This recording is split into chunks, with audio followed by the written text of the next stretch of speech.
A Florida man stole a swan boat on MDMA. A Florida man is trying to set the world record for VHS tapes of Titanic. A Florida man claimed credit for sending 2 planes of migrants to Massachusetts. A bullet lodged in a Florida man's testicle after his wife shot him for cheating. And a Florida man looking for his drug money crushed a lady's truck. These are the weird stories for Friday on Weird AF News, the only daily weird news podcast hosted by a comedian. And on Friday, we only do weird news out of the state of Florida. That's what I record in this closet every Friday. Please enjoy. A Florida man took a lot of drugs and stole a swan boat because he wanted to be with the swans. Orlando, Florida, a Florida man allegedly stole a swan boat. You guys know what swan boats are? They're paddle boats, essentially, but they have the shape of a big plastic swan. Usually they're pink or purple, some lovely color that is adequate for a swan. Well, this Florida man stole a swan boat and then marooned himself on a fountain in the middle of a Florida lake. Very dangerous to take a swan boat out on a Florida lake because of the gators. Florida man doesn't give a damn. He was on a large quantity, it says here, large quantity, quote, of MDMA. When asked what he was doing all the way out there, marooning himself, well, he was on MDMA. That's part of the reason. The other reason was he claimed he wanted to be with the swans that frequent that lake. I'm guessing this lake is alligator-free if a lot of swans frequent the lake. It's probably pretty safe to get out there on your swan boat then, if that's the case. This Florida man's 36-year-old Kyle Thurston. 4 a.m. last Friday, Orlando police came to Lake Eola and found Thurston sitting on the fountain screaming for help. Sounds like he was having a bad trip at that point. Police say Thurston forgot to tie up the swan boat and it drifted off while he was on the fountain playing. Was he playing on a fountain? Okay. I mean, certain drugs make you want to do such things, like playing on a fountain. You want to pet a swan. When Thurston returned to his boat, or where he thought the boat would be, he realized his swan boat was gone. It had drifted off. He then sat down on the fountain and just started screaming for help. I love it. Okay. When asked what he wanted with the swans, he said, "I would like to be around swans as much as possible because they don't judge me." I'm surprised they even asked him why he wanted to be with the swans. I mean, he's on MDMA. Of course you want to hang out with the beautiful creatures of the animal kingdom when you're on MDMA. But this guy, on a personal note, he's like this. He likes the swans. He gravitates towards swans. They don't judge him like the humans do when he's on MDMA in a Dunkin' Donuts and his pants are off.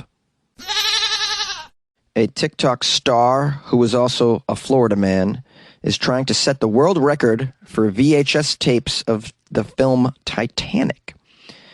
We have a 30-year-old Florida man. He lives in Largo. He's only known by his username on TikTok, @TitanicFan97. This Titanic fan has gathered a cult following of nearly 50,000 social media users, mostly through TikTok, as he builds the self-proclaimed world's largest collection of Titanic on VHS cassette.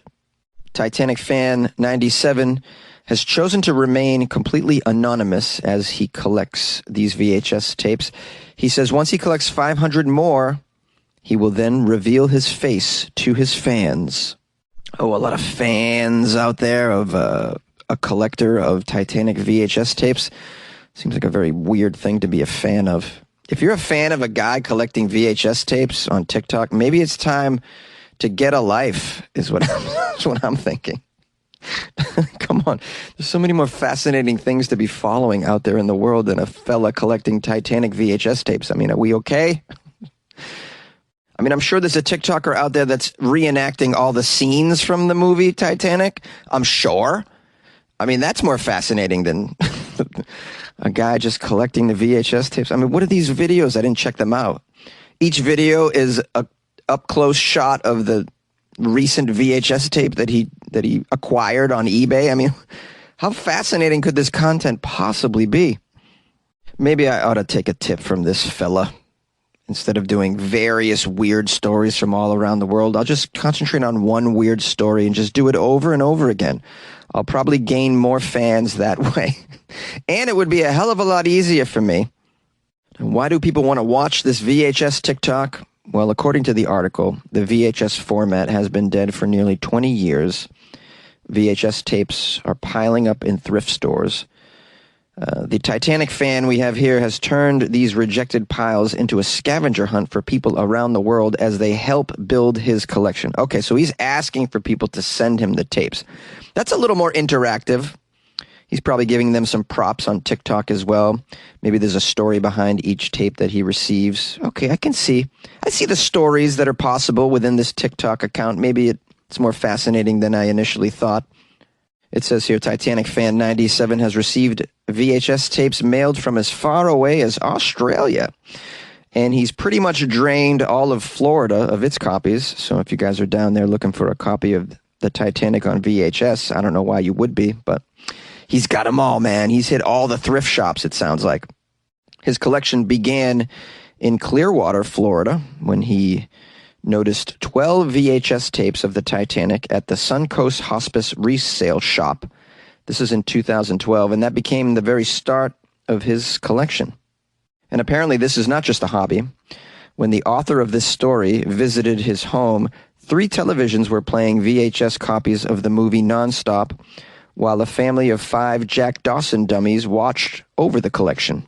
There's a photo of this, I assume, spare room that the Floridian has here. It just stacks of the tapes and a bunch of Jack dolls.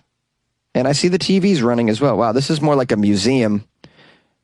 Most recently, our anonymous TikToker built a Jack Dawson out of some tapes to mark the 500th copy that he had. And he also had Lowe's create paint in the exact shade of blue as the VHS cover's spine for the door of his home office turned Titanic temple. And he's not alone in this world. He's got some competition, it says. Another TikToker who collects Shrek on VHS is out to foil his plan and collect all the copies of Titanic on VHS that he can find and destroy them. Ooh, it's a TikTok VHS tape war. A couple of nerds going at it, really. What's the end goal here? Well, Titanic fan 97 wants to own as many as he can of the 25 million VHS copies that were sold, but he'll settle somewhere between 1,997, the year it was released, and 1 million. According to the whiteboard that I see in his temple, the current VHS count is at 501. It seems like a very odd way to spend one's resources and time. But I'm always happy to see a Florida man doing something weird and dynamic like this instead of taking off all his clothes and crawling through a Taco Bell drive-through window. Yay! A Florida man sent 2 planes carrying migrants to Martha's Vineyard. 2 planes carrying migrants were sent by Florida Governor Ron DeSantis to Martha's Vineyard on Wednesday night. This infuriated Democratic politicians and prompted a frenzied response that included humanitarian aid by locals and assistance by Massachusetts officials. This is the latest in a series of moves by Republican governors to transport migrants to northern liberal states to protest what they say are inadequate federal efforts on southern border security. You may not know this, but Martha's Vineyard is located off the coast of Massachusetts, and it's long been known as a very posh summer destination for wealthy vacationers. This provided a very unusual and unexpected place for these migrants to be dropped off. We have a quote here from Floridaman Ronnie D., who is an insane person. We are not a sanctuary state, and it's better to be able to go to a sanctuary jurisdiction. And yes, we will help facilitate that transport for you to be able to go to greener pastures. Ronnie D. was very proud to take full credit for sending 2 planes to the island filled with these migrants. I wonder how much that costs the state of Florida. No matter. An estimated 50 migrants arrived on Martha's Vineyard on Wednesday in 2 private planes. The 2 planes arrived at 3 p.m. and white vans took the migrants to Martha's Vineyard Community Services.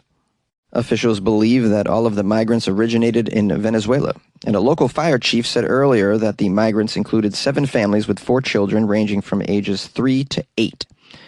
Here's a quote from one of the Massachusetts authorities. There was no advance notice to anyone in Martha's Vineyard or Massachusetts that these migrants were arriving, to our knowledge anyways. Yeah, it's a little weird for a couple of planes just to plop off in your backyard with, not even knowing where they are. They had no clue where they were going. They didn't even really know what happened to them. And right now, our main focus is supporting the migrants who are here. We try and get our social services involved, see what we can do. Make sure that they're safe, that they're fed. What to do about that Florida man? I mean, I got no idea, really. Someone should do something. He's a maniac, clearly. Now, Ronnie D. drew strong reaction, as you can imagine, from Democratic officials in Florida and the White House. One Florida Democrat named Manny Diaz said, "Even for Ron DeSantis, this is a new low, in my opinion. There is nothing that DeSantis won't do and nobody that he won't hurt in order to score political points. This is just another political stunt that hurts the state." Tonight, the 4.5 million immigrants who call Florida home must be wondering, are they going to be next? White House Press Secretary Karine Jean-Pierre accused Ronnie D. of using these immigrants as political pawns and said these actions amounted to a cruel, premeditated political stunt. Well, this is a nightmare issue in our country. It's unfortunate that it's come to this. The use of these migrants as pawns in a political game is very apparent.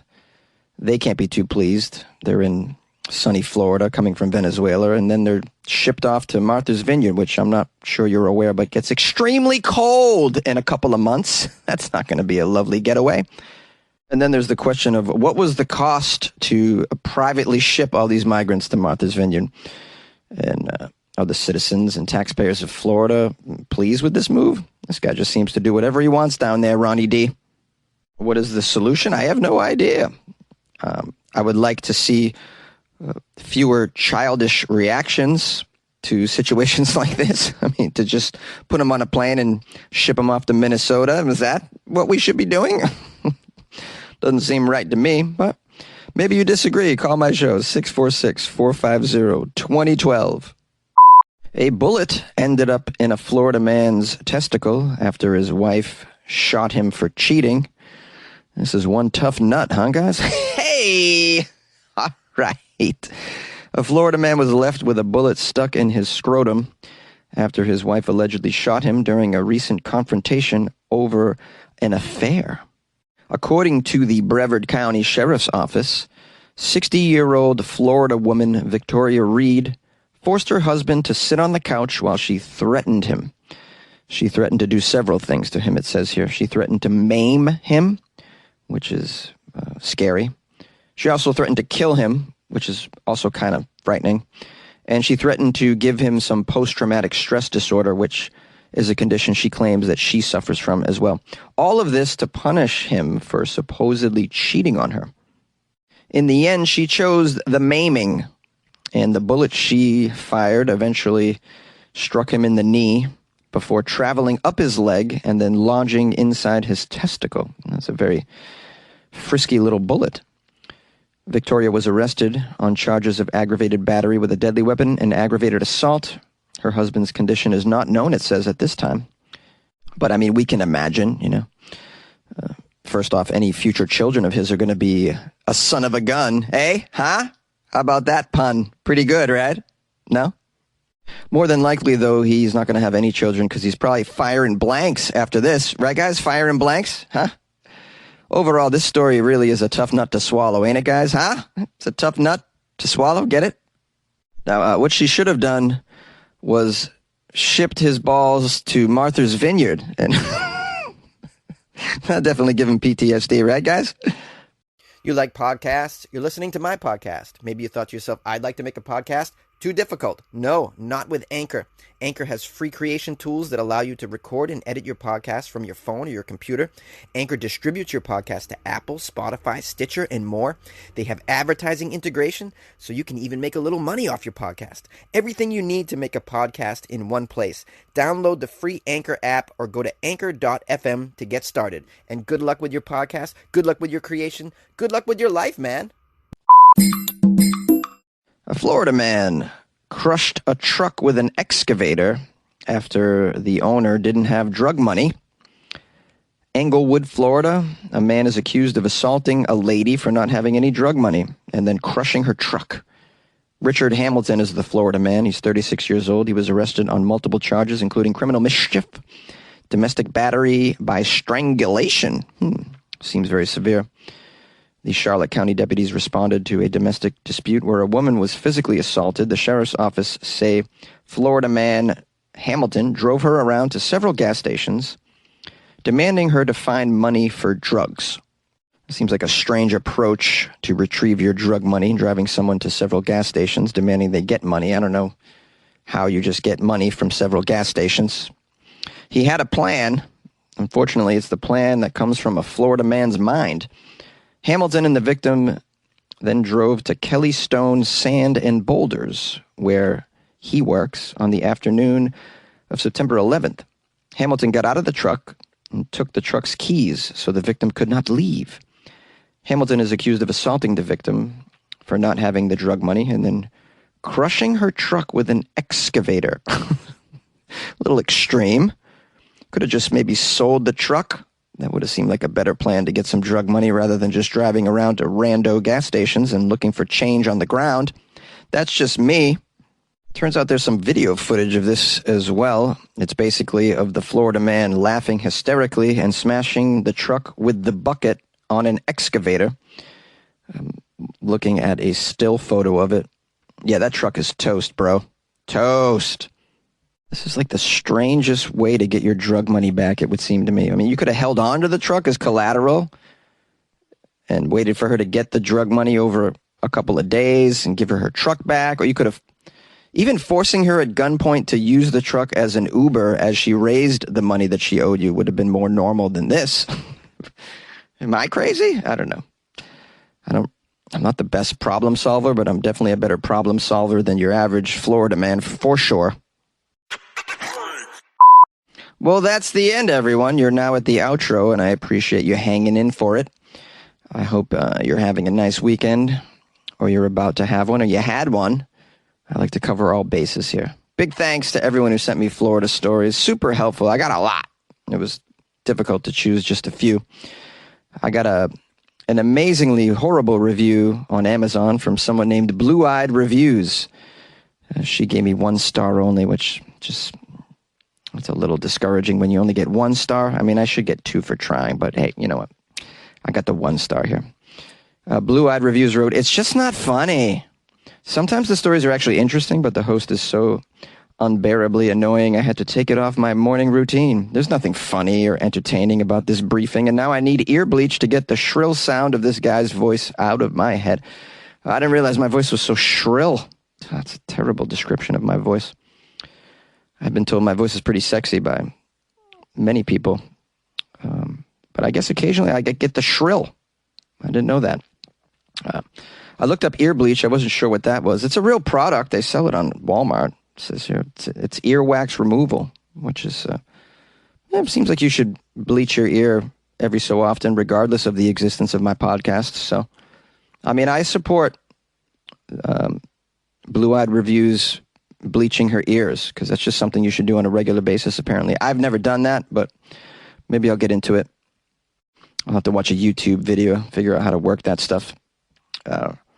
If you guys would like to offset some of these terrible reviews that I get, I'd love it if you wrote a positive one with at least 2 stars on Amazon. Would be nice, considering as 20% of my Amazon reviews are 1 star. 20%, that's a lot. I can't understand it myself, to be honest with you. How people can be so cruel, so very cruel. Anyways, you can also leave reviews on other platforms, and I might not see them, so if you do a screenshot, send it to me. You can email me, funnyjones@gmail.com, or you can slide into my DMs on Instagram at FunnyJones as well, and I'll read your review, give you a shout out, give you some thanks and praise. I'll really praise you if you give me more than 1 star as well, too. I mean, I really appreciate that. And lastly, if you want to support me and the production that we have in this closet, you can go to Patreon. Yes, it's a great way to support the show. Patreon.com/WeirdAFNews. And in addition to having that great feeling that you're supporting a one-man show here, doing 5-day-a-week podcast, 5 days. You know, my friends don't do 5 days, guys. You don't get that effort from them. They do 1 a week, maybe. More than likely 1 a month is what you get. 5 days? Come on now. Yeah, support the show. That'd be supremely helpful. I actually put a lot of content into Patreon last night as well. So some pretty cool stuff in there. Those of you who are patrons might want to check that out. I'm always putting weird content in there, so I try and keep it entertaining. You can also support the show by going to weirdafnews.com and clicking on the banners that are over there. Anyways, that's a lot of hullabaloo. I don't want to hold you up. Please continue to enjoy that weekend of yours.